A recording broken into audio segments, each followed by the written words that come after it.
I have a horrible feeling that I might be breaking a part of my NDA here. YouTube has personally invited me to their headquarters before to specifically talk about me, my lifestyle, the way I create content, and for them to understand more about me as a person who uses their platform. If they're explicitly saying like, oh, we like what you're doing with your content, and then they're just kind of backing off on it the second you get into some trouble, yeah, I can understand why that would be frustrating. I have a digital home here, and it's filled with a great community who's always deeply engaged with the content that I make, which is like, what more can I ask for? Perhaps a bit of transparency and some continuity. But ooh, you trying to have kids? It's a little joke for you. All right, somebody asked me to take a look at this. It's just called YouTube is Killing My Channel, not clickbait. They told me I'd find it interesting, maybe. So yeah, I guess I'm kind of interested. It's from Luxeria. I mean, I kind of feel like they're probably not killing their... I don't know, maybe there's something about their channel, but I feel like most of the time, when your channel's not doing well, it's probably your fault, which is a good thing. Because if it's your fault, that means you have control, and that means you can change it. At least that's how I like to engage with it. Oh, I see. Okay. I need to have a rant. Dear YouTube. No, could you imagine if I started it like that? Kind of feel like doing that though, not gonna lie. YouTube is killing my channel. One of the recent running jokes here on the Chanel is people commenting, oh my god, watching it now before it gets taken down. And sadly, you've got no idea how right that is. So if you're having videos constantly taken down, if you've subscribed to me for a while, you may have noticed over the last month or so, I have had a really chaotic upload schedule with content being taken down, copyright stricken, demonetized, and even restricted for adult content. Okay, well, she looks like she does adult content. You know, probably does. It has been quite a battle for me with YouTube, and this has not always been the case, and I'm going to tell you a little bit today about the situation I'm in. So, if you do not know me, my name is Luxeria, and I make reaction and commentary content here on YouTube. True, same here, dude. Do you do, well, maybe she does reactions to like Dr. Phil or something. Oh, like it looks like maybe, oh, it's like TV show reaction. Well, I mean, this has got to be tough to do and not get copyright struck, right? Like when you're watching on Twitch and then you have it, you edit it down to try to like dodge this stuff, right? The woke agenda! James will wear a knit cap for his entire recovery. Oh, a little sensible daytime hat. Oh, interesting. Yes! Oh! See, magic has been... It's so interesting because when people talk about like reaction content, nobody seems to talk about this type of reaction content. It's interesting though. Definitely, I have a friend, I have a, well, I guess I have an acquaintance, but like a friend named Gunner TV. He's cool. We've talked a little bit here and there. And he does this type of stuff. Like he goes on Twitch and then he watches like stuff and then he'll have somebody edit it down pretty heavily. Whoa! Made all about plastic surgery, vintage reality TV shows, shocking cultural shock content like World's Strictest Parents, and also some unhinged TikTok reactions. Today's video upload was meant to be an episode of Project Runway, Season 2, Episode 9 to be exact. Historically, this has been a good run of videos here on the Chanel with lots of engagement from my amazing audience and community here. It gets engagement. People love watching vintage reality TV shows and also for my commentary. I'm sure. That was until this. God, how awful! Under YouTube Content ID copyright community guidelines, you cannot upload copywritten content to YouTube. Yeah, that makes sense. That's pretty obvious. But under fair use, you can provide commentary, educational, and reaction content as long as the video is not a replica of the original piece. I've been doing this kind of content for years now. 4 years, and I've really worked myself into a great rhythm.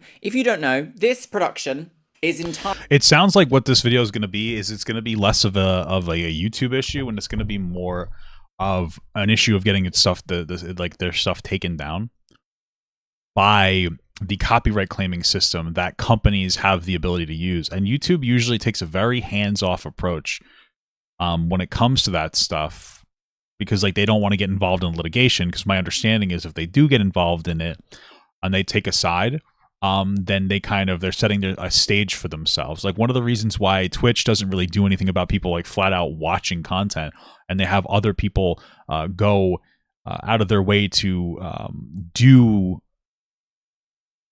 put up their own strikes or whatever, is because if they take an active role, then they're saying, hey, we'll police our app more. And if they say they'll police their app more, then obviously that opens them up to having to police their app more, right? So that's kind of how that's my understanding of how that works. Entirely me. I don't have anyone working for me. I don't have any employees. I do all of the work myself. Ooh, That's idea sourcing, media sourcing, even content production, uploading, thumbnail creation. Yes, well, for the most part, same here. I mean, I have an editor now, but yeah, you watch stuff and then you edit it down yourself. I hear you, dog. SEO optimization, everything here Where the fuck does this from my go? little studio. It's entirely a one-woman show. So between that, my editing style, my cutaway gags, my pop culture references, my commentary, and my educational knowledge on science and beauty, I know that I am creating a unique viewing experience here that is not a replica for just watching the show, which is protected under fair use or fair dealing wherever you are in the world. Annoyingly, this is something that YouTube says explicitly, that this is okay and this is good and we love this. Yeah, sure. They want to make that money. Maybe they get like half of whatever you make. So, except what the fuck that am I supposed a to do few here? weeks ago, I noticed something has changed. Yep, it's probably somebody, like whatever company probably jumped on and started using the system and started policing more. Was actually when my last botched video went live, and if you were there and you saw what happened, you might also been able to tell that something was different, something has changed. Historically, I mean, here's my thing. Let me just pause this for a second. I don't know if this person knows this, but here's my thing. I will occasionally do like a Jubilee video or something, for instance, and you got to be a little bit careful. Right? So here's my OBS. One of the things that I if I do decide to do it, and I tried to stay away from doing stuff that'll get it claimed, but if we go to your OBS settings and you go to your output, you can mess around with this, right? You want to look it up yourself because I think you also have to change it to advanced. But basically what this is it's just different audio track layers. And so I forget exactly how to do it. You have to look into it. But on OBS, you can make it so that every layer will have its own sound. Right, and so like you would go into like your individual whatever. Let's say this is my mic here. You can go into the properties here, or somewhere. There's something you could do. I know I'm not helping too much, but the point that I'm trying to make here is that you can set it so you can record things on different layers. And so like you can record yourself watching a TV show. And your audio of your mic will be on a different layer than the audio for your video. And so what you're able to do is after you finish, you can kind of edit it in a way where maybe you can throw a filter over the audio of the video that you're watching. And then you could throw like something on the screen over it so maybe it doesn't get detected as much. Not that you necessarily should do that. I'm not advocating that you do that. But you might have to be more careful. I don't even know if you can hear me right now because I'm like switching my settings. You have to try to be more careful sometimes of like bypassing this. And you know, here's the thing. I don't know if it is against like, I don't know if you're not allowed to actually do the reactions that they're doing. I don't know if they're transformative enough. I don't watch their content, whatever. You know, it's possible that the system's being abused and like obviously somebody in their situation, and like same for me, is not willing to go and do like a fucking lawsuit to fight for it. I don't have the money and it's not worth the amount of time. But that's something that you might want to have to do, that you might want to consider doing moving forward. And especially since, again, it seems like, let's say, like fucking, I don't know, whatever reality TV show has decided that they're going to start like using YouTube's shit to police their the content that they produce, or the content that other people produce. Like, it sucks because now it's new. They've just started it. You know, and you could put in for a claim, you can put in to counter the claim, but I mean, they might just reject it. But like moving forward, at least when you upload it, you should instantly know to be like, okay, what do I have to change? Botched has been an exceptionally good series for me to do on this channel. It's given me an outlet to talk about my trans experience, my experience with surgeons, my experience with surgery, and also my experience as a lifestyle of someone who, you know, perhaps a lot of people don't necessarily come across in day-to-day life. And I can see that from the amount of views that this series gets. Now, I'm not silly. I pre-screen my content to make sure that I have not infringed on anyone's content or anyone's copyright, content ID, claims, any of that. Okay, so then what might be happening is like once they go live, once they put it out, then it might get claimed. Sometimes like some places will do that. In that case, you might want to have like a second channel with like no viewers and where you put the video out and see if it gets like once it's out into the algorithm, if it gets claimed, just to see like just like a throwaway channel. Before they go live, I upload a few days in advance so that I can really understand if I have accidentally broken something or if something needs changing, just so that I don't run into any issues. The system that YouTube uses for this is their just so I can really understand any of that before they go live. I upload a few days in advance so that I can really understand. Okay, so they upload unlisted. I'm saying like you might have to upload and you might have to like list it. You might have to like, excuse me, you might have to upload it on like a secondary channel, actually list it, and then and like or put it out there on like some secondary like smaller channel, see if it gets claimed, because sometimes it'll see it when it's unlisted, sometimes it won't see it until it's released.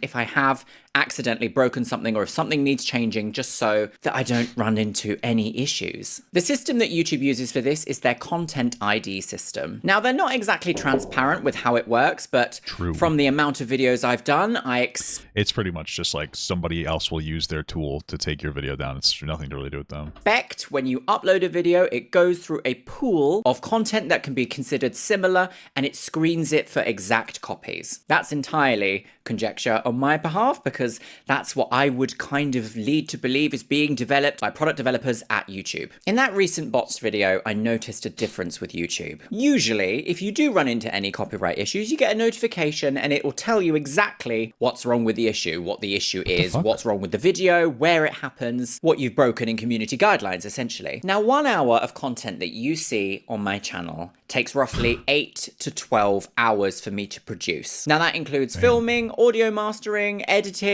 all that good stuff. Beautiful. And I'm doing this multiple times a week. This is my full-time job. I am tethered to this desk practically daily, hourly at this rate. I also generally speaking, with the occasional exception, only react to TV shows that are between 25 and 15 years old. You're not usually able to watch these kind of shows anywhere else, which is kind of a flex to say, I'm not gonna lie, I kind of love that. Now, if copyrighted material is detected in your video, usually you get a notification, you know, perhaps you've accidentally left in 20 seconds of a Lady Gaga song, and the notification will tell you what type that is. Like, is it audio? Is it audio visual? Is it visual? Something like that. That's why in a lot of the videos, you'll see things like the video is shrunk, it's over here, it's rotated, the audio is different, the framing is different, the colors are different, and that provides a different and unique viewing experience that is not a replica of just watching the show. The thing that well, those are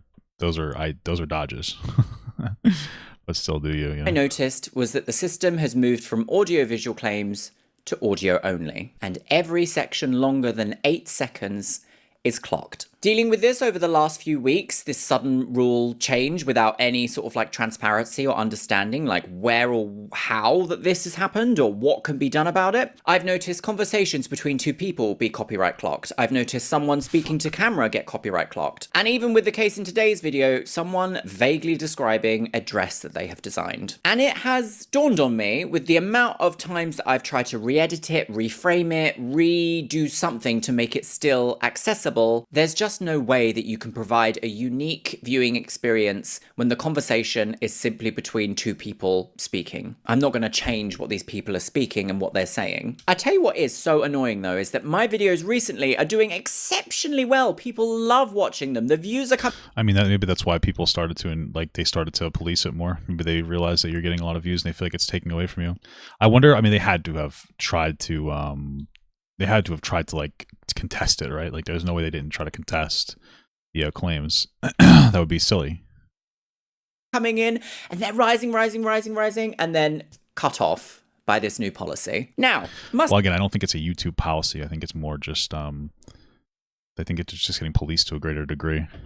I'm not someone who's going to overreact and be like, well, that's it, girls, I've quit. Are you sure? We're not doing this anymore. I hate you. I'm not someone who's That sucks, though. I mean, they might have to change the strategy to doing like Patreon stuff or something like that. Gonna do all that. However, I do want to paint a picture for you about why this is deeply annoying, frustrating, and kind of upsetting, actually. YouTube have previously really championed me and my content. And I don't think this is just a thing that's going to affect solely me. I think going forwards, we're going to see YouTube change from kind of this moment that happened a few weeks ago. Now, I have a horrible feeling that I might be breaking a part of my NDA here, so you never know. This part might be They have an NDA with YouTube? kept in the video, this part might not be. Editing queen. YouTube has personally invited me to their headquarters before, in the Oh, did you need an NDA for that? USA and in Europe, to specifically talk about me, my lifestyle, the way I create content, and for them to understand more about me as a person who uses their platform.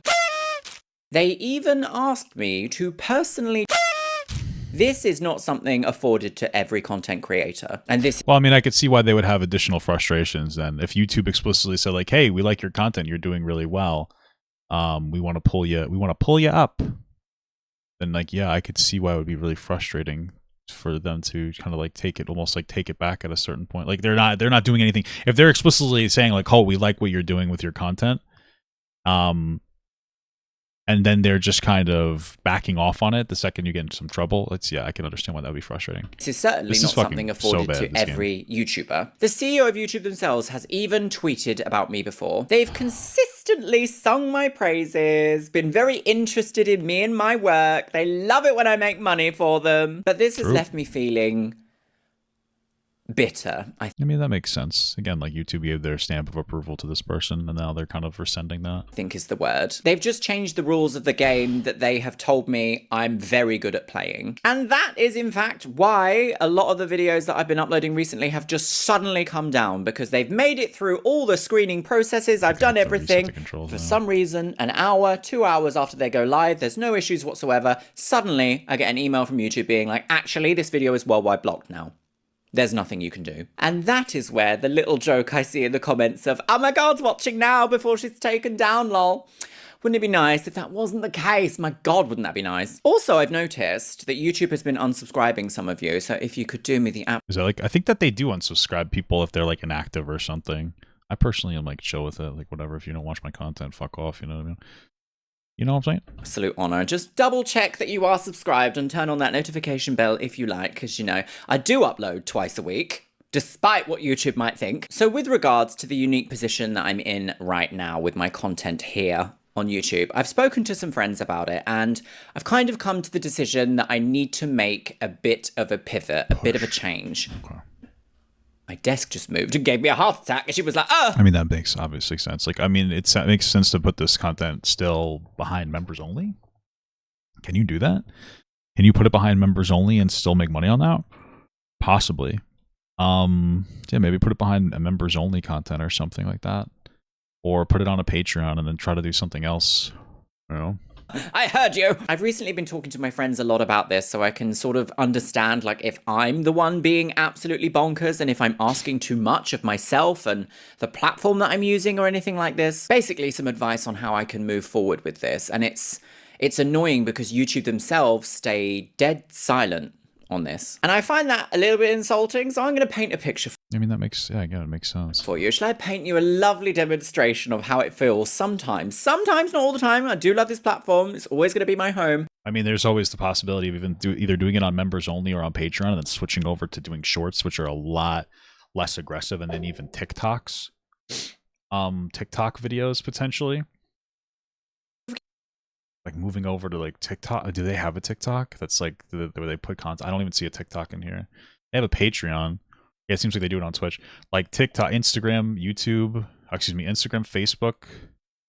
Like, yeah, it just seems like a lot of this is like it's one of those things where like the adjustment of the content strategy, in my opinion, for this person would be, and I don't know all the specifics, but would be to shift away from making the type of content that's now getting punished, and well, doing it under some form of a paywall, whether it's on Patreon or it's behind YouTube memberships or something.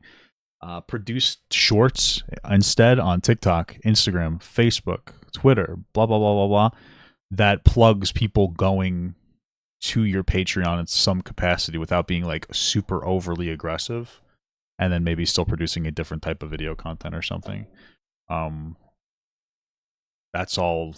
I mean, I don't really know what else to do, or then try to figure out something else you could potentially react to without getting in too much trouble, or even put videos out. I don't know. some kind of video out, like edited down even more. You know, putting in like a super censored video. I don't know, something like that. Super censored one that like you can actually get away with on YouTube, but it might not have the full context. And maybe people would feel more inclined to drive over to the Patreon. I don't know. But I've got some thoughts. Let me share them. Imagine this. You're at work. Boo, awful. And you have this mysterious management figure. You don't know who they are. You don't know if they're one person. They could be several people. They might not even be a person at all. The government! But you just know that they're important. Suddenly, they're shadowing all of the work you're doing, just like right next to you, just sort of peeping over, not providing any feedback or any critical analysis or anything, just watching what you're doing. And at various points during your work, you sort of look over to them as a sort of like, is this right? Am I doing this right? Is this good? Is this bad? Is this bad? No, this is good. You're not saying anything, so it must be good. And they don't react immediately, but every now and then they get a party popper and go, yay, lovely. You're doing wonderful, sweetie. So you feel great because you're obviously doing a really good job. And then they go back to just not saying or doing anything. And then some time passes and you're again like, oh, I don't know. I'm getting the feeling that maybe I'm not doing this right. Is this right? No. Is it? But you continue, you know, and it's some time later and you've got an... It's so funny because on the one hand, I totally understand where they're coming from. Because again, they were getting like the okay from YouTube at a certain point, you know, like the explicit okay from YouTube. So I can totally understand the frustration, which is like absolutely valid. On the other hand, it's so funny because like YouTube, they care more about making money than anything else, which is almost like a good thing. So they're like, yeah, they don't really care if what you're doing. I don't think that they necessarily care if what you're doing is like legal or not, as long as you can kind of get away with it. And they're like, yeah, we'll still support. You know what I mean? I kind of appreciate that, if I'm being honest with you. Issue. So you look at them for guidance and they give you absolutely nothing in return. So you continue to work. And then I think that they just don't want to be potentially caught in some form of litigation. I think that's what the problem is. You realize that a few issues are kind of cropping up. Some issues that you would like advice with because it seems to be a repetitive issue. But you actually see them moving little bits out of your way. I mean, this person has to have a content manager, no? Like, is the content manager not giving them any fucking help at all? Like, really? Taking things off your desk that you kind of need to do your work, and they don't tell you, and they're not giving you any feedback or any information about it. So then you ask, sorry, what are you doing? What's this all about? Tell me a bit more about this behaviour. What's this? And they look at you, silently contemplating, and they say, if you'd like to refer to the community guidelines you can see right here, your answer will be there. And that is the only thing they say. Lo and behold, you look at the community guidelines, your answer's not there, you need more information. So you continue for a little bit, running against the issues, troubleshooting them yourself, and you think you're doing great, doing really good at doing all that. But then you have to ask something really specific. So you say, what can I specifically be doing about this situation to make it better for both myself and for you so that we can have a great outcome? I mean, this is something you'd have to ask like a content manager, only because they will like never give you specific information. It's such a pain in the ass. Like I had an issue recently, and I ended up winning out, but I had an issue recently where like videos were getting taken down for like anti-Semitism or something, which is like ridiculous. I'm fucking ethnically Jewish. Because I was making a couple of like jokes, you know, and I would even add the context in there. And I actually had 2 videos taken down on 2 different channels for this. So I put in the appeal, and I was like, it's not whatever. It's not an issue. I don't even know if you could explain yourself anymore in the appeals, but then they reject the appeal. So I had to go to Twitter and say like, hey, I'm having a problem with this. And they'll be like, oh, it looks like you already got your answer. And I'm like, no, this isn't an acceptable answer. And then you have to like go into detail and be like this, blah, blah, blah. And then they actually reached out to me and they're like, okay, send me what your problem is. And I sent the problem. And they ended up reversing it after like a week. But it's like so difficult. It's like pulling fucking teeth to get some kind of answer. It's actually like insane how difficult it is to get like a legitimate, reasonable answer from YouTube, unless you have a partner manager, which I think they offered me at one point. I just didn't take it because I'm fucking dumb and lazy, you know. Because I don't know, if part of me feels like if I take a partner manager, is that going to change something in like a way that's going to be bad for me? I don't know if that makes any sense, but I don't know. I get nervous. It's like a pattern. Is that like a bad pattern? Am I jinxing myself by making a change, you know? Die. And they take between 24 and 48 hours to respond, and they say, if you'd like to refer to the community guidelines... Yep. That is pretty much what they're going to do. That's what it's like making content for YouTube sometimes. Now, True in that. saying that, don't get me True that, girly pop. I got the pop. wrong. I love Which one's this better? Which one? What do you think? platform. I've been here a Do I have good DSLs, dude? very long time. I have a digital home here, and it's filled with a great community who's always deeply engaged with the content that I make, which is like, what more can I ask for? Perhaps a bit of transparency and some continuity. But Ooh, you trying to have kids? It's a little joke for you.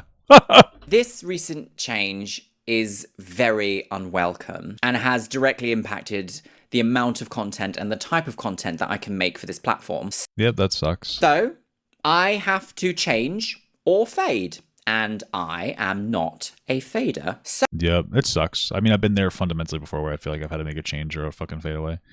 So it is rough. You know, I'm sure they'll figure it out. It's just one of those things where it takes a while to like get yourself to a point where you're like, okay, this is what I should do or want to do or et cetera, you know?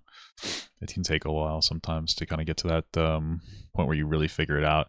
And it can get frustrating if it takes you a while too, because it's kind of, it can feel unfair sometimes. So here is my plan going forward. And it is a pretty sturdy plan, but it still a few things might need a bit more working out and a bit more changing, you know, how plans True, I need working out, you know what I'm saying? I'm fucking fat.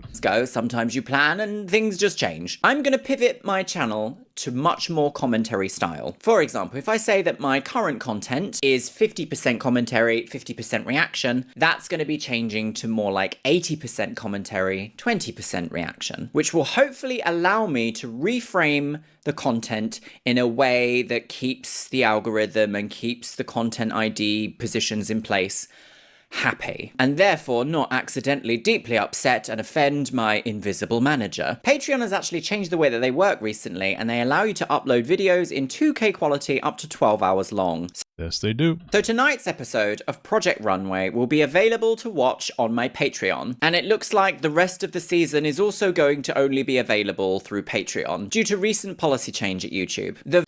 Well, that makes sense. That seems like the way to go. I would invest in shorts. So like do your commentary on your channel, do the other stuff on behind the Patreon wall. I wouldn't necessarily give it up, and then do shorts, do some kind of short form content to try to drive people over. I think that's like necessary. Try to get like one short out a day. That's something that's like representative of your specific content. I think is kind of the best way to operate, which makes the most sense to me. You know, like specifically do something that will plug that like that old stuff, and you can even have fun with it. And you can even go back and for some of the old stuff, and you could potentially plug that. I imagine you're gonna have to re-upload some stuff. It's a fucking pain in the ass, but you know. The vanished episode of Botched is also there, ready to be watched right now over on my Patreon. And this shift is basically about what's going to be able to be viewed publicly from my main channel and also Patreon exclusive content. But I do want to say that a lot of my user-generated content here, like TikTok reactions, Instagram reactions, even the America's Next Top Model reactions, are going to be available for free here on my main channel. Those aren't going anywhere. And then a little advice for people that don't know this. I'm sure that they know this. Definitely, always, in my opinion, make sure you set your TikTok releases or your YouTube short releases to be fucking... to not announce it to people, because I remember when I first started doing this, like some shorts like a while ago, and I was announcing it to people, it fucking kills your channel, dude. It'll kill your channel. It's fucking brutal. You know, you won't, and it doesn't need an announcement. Like if you, this is one of my shorts, so like I'll just put in a random short here, boom. If you're like a creator, this might be advice for you. Scroll down here, you go to show more, go down to here a little bit, then there's this thing right here. Publish subscription feed, notify users. Don't do that for shorts. You don't want it to notify users. You want it to just go into the algorithm and do its thing, even if it doesn't do well. Because if you announce a fucking 40-second video and people start looking at that, that's not necessarily the type of content that they want to see, and they're gonna get pissed off. They're not gonna watch your content, and it's gonna drastically drive down your engagement. So you know you wanna take a look at that. I remember this was a while ago. I think I lost a quarter of my revenue. Not even like exaggerating. My revenue went down by like 25%. At the time, I was making like $4,000 a month. It went down from $4,000 to $3,000 a month because I was posting shorts on the channel. Now I was posting a lot of shorts, you know, which is definitely going to be a factor. I understand that, but still, like it doesn't have a positive impact on your on your platform to post your shorts while announcing it to the algorithm. So just a little advice. Oh, also things people in like general. Glow Up and my little series of We Need to Talk About Random Celebrity B. Basically anything that doesn't end up with this new system of an audio copyright strike is going to be available on the main channel, and anything that does is going to be a Patreon exclusive. I love what I do, and taking that pressure off of suddenly having my income demonetized and taken away by being able to put it on Patreon is a lifesaver for content like mine. I mean, I even have lost media here on this channel that you just can't see anywhere else, ever, anymore. And I want to keep being able to make that kind of stuff. It's what keeps me going. It keeps me excited. And I know you guys love it as well, because I'm always conversing with you in the comments and the stuff that I see you share on it. Shit, I don't converse with nobody in the comments. Fuck you! Fuck you, bitch! Just kidding. Instagram and Twitter.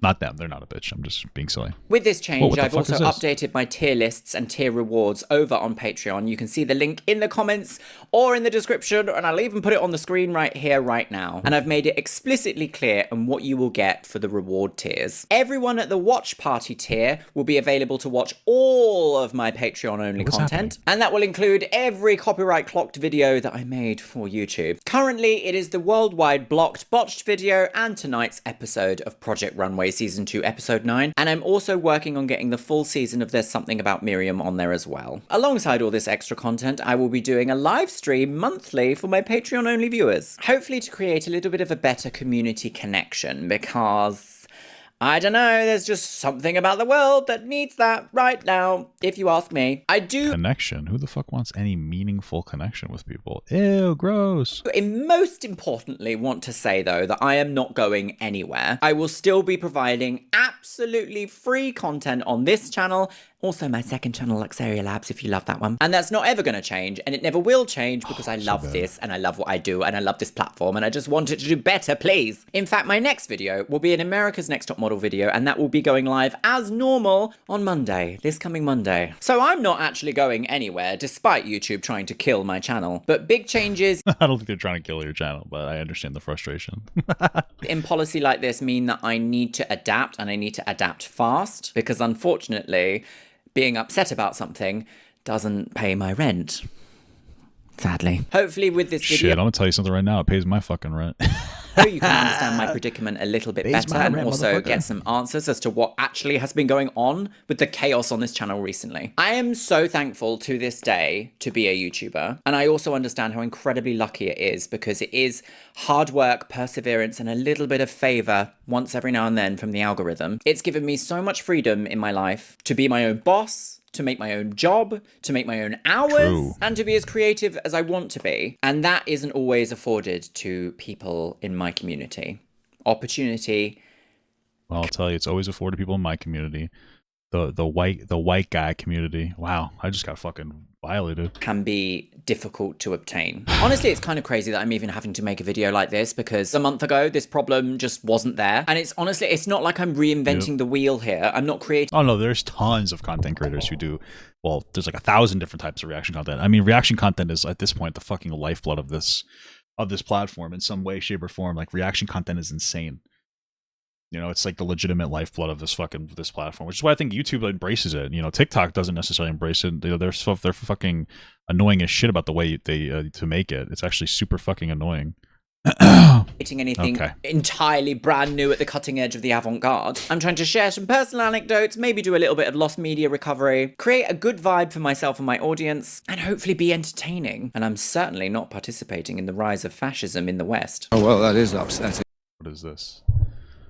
Oh, Blair. Wow, it's Blair White and the offensive.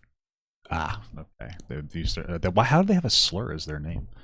What the fuck? Fucking weirdo freak. Not because they're trans. Sorry, it's just like weird that you'd. Why would you want Why would you want a slur as your fucking name? That's like so cringe, like rage bait cringe.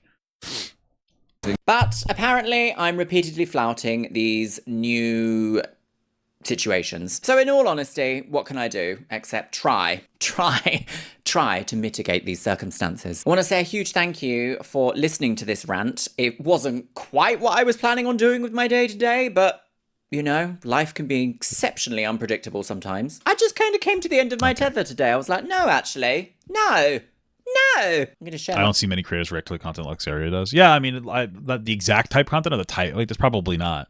But like I said, like Gunner TV, again, it's like somebody who reacts to like reality TV. It sounds like they're like a kind of a reality TV show reactor. Like they react on Twitch and then they put it up on here and like that kind of stuff. my opinion. If you do want to see more content from me, please make sure to check out my Patreon. The link is in the description and in the pinned comments and on the screen right now. And the next video will be an America's Next Top Scandal Girls reaction on Monday. Huge thank you to the very Patreons. You can scandalous. currently see yourself scrolling past on the screen right here. And I also want to say a massive thank you to my top tier Patreons. Jojo, Amanda Padilla, Becky Johnson, Catalina, Shell Herman, ContraPoints, James A. Zengirl, Jenny Wood, ContraPoint sounds familiar. Who is that? Leanne Jones, Lenore, Les Banana, Mo Sherman, Morgan LeVay, Miss Kiss, Radhika Madala, Samael, Sky Dorim, Starlight Genesis, Stefutech, TNS Mum, Taylor Roney, and Orkos Samoji. And you know what, my loves? I think I'm going to leave this rant on a note. And I think that note is going to be, try and always have a plan B. That's true. I'll see you in the next one. That is true. Especially if you're not ready to get preggers. You know what I mean, dude? Especially if you live in one of those fucking red states nowadays. Can't even get a goddamn abortion. Terrible stuff.